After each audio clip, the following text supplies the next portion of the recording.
Halo teman-teman, hari ini saya akan membahas materi mengenai MSDM. Sebelum membahas mengenai daripada MSDM itu sendiri, saya akan membahas sedikit apa itu manusia. Manusia menurut para ahli dikatakan sebagai makhluk sosial yang harus berinteraksi dengan orang lain. Sehingga para ahli mengatakan bahwa manusia berperilaku mengikuti fungsi antara integrasi individu dan lingkungannya. Artinya, manusia berperilaku dipengaruhi oleh karakteristik individu itu sendiri dan lingkungannya. Nah, dalam konteks MSDM, lingkungan di sini adalah organisasi atau perusahaan, sehingga kita akan lebih mudah menjelaskan apa itu MSDM.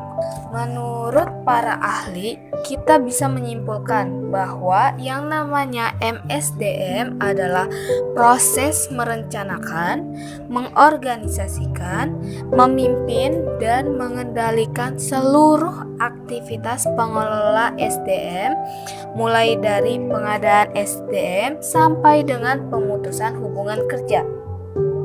Tentu saja disesuaikan dengan peraturan perundangan yang berlaku. Untuk apa semua dilakukan? Karena untuk mencapai tujuan organisasi yang terdiri dari tujuan individu, tujuan perusahaan, dan tujuan masyarakat. Dalam organisasi pasti ada tujuan.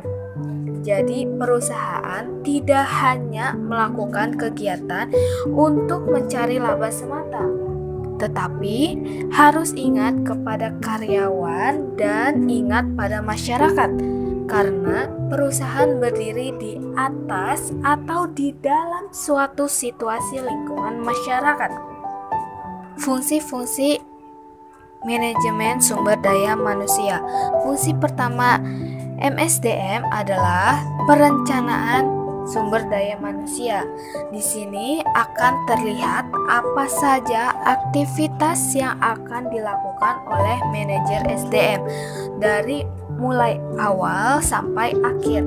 Nah, kenapa berencana? Karena biar semuanya itu sesuai dengan jalan yang diharapkan. Kemudian fungsi yang kedua yaitu pengangkatan dan pemberhentian karyawan. Jadi karyawan diangkat dan kalau sudah bekerja di perusahaan atau berhenti baik karena alasan sendiri atau alasan perusahaan. Sedangkan pengangkatan dimulai dari rekrutmen, kemudian seleksi dan penempatan. Jadi seleksi ini untuk mencari sumber daya manusia yang terbaik untuk berkontribusi pada perusahaan. Yang ketiga adalah pengupahan dan pemberian tunjangan. Pemberian tunjangan dan pengupahan dalam bahasa Latin disebut kompensasi atau reward, dalam memberikan balas jasa kepada karyawan yang sudah bekerja. Yang keempat adalah penilaian kinerja, penghargaan, dan pengembangan karir. Fungsi berikutnya adalah pelatihan dan pengembangan. Kenapa karyawan perlu dilatih dan dikembangkan? Kapan dilatih dan dikembangkan? Jadi, dari dimulai karyawan setelah direkrut oleh perusahaan dan diterima, maka perlu dilatih dan disebut namanya orientasi. Setelah bekerja juga tetap harus dilatih sampai pensiun. Untuk apa? Agar karyawan bisa meningkatkan kompetensinya. Kemudian fungsi terakhir adalah kesehatan dan keselamatan kerja, kemudian kepemimpinan dan produktivitas. Kesehatan dan keselamatan kerja sering disebut dengan K3. Untuk apa K3? Untuk menjamin kenyamanan karyawan dalam bekerja, keamanan karyawan dalam bekerja.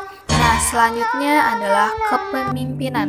Kenapa perlu dipimpin? Kalaupun karyawan sudah memiliki kemampuan kompetensi tertentu, kalau tidak dipimpin, maka ini hanya akan menjadi PR yang tidak akan menjadi sesuatu. Pemimpinlah yang akan bertugas membuat PR karyawan yang kompeten menjadi salah satu timbulnya mencapai tujuan, sehingga produktivitas yang diharapkan perusahaan akan tercapai. Itu saja materi yang saya sampaikan, kurang lebihnya mohon maaf. Sekian dan terima kasih.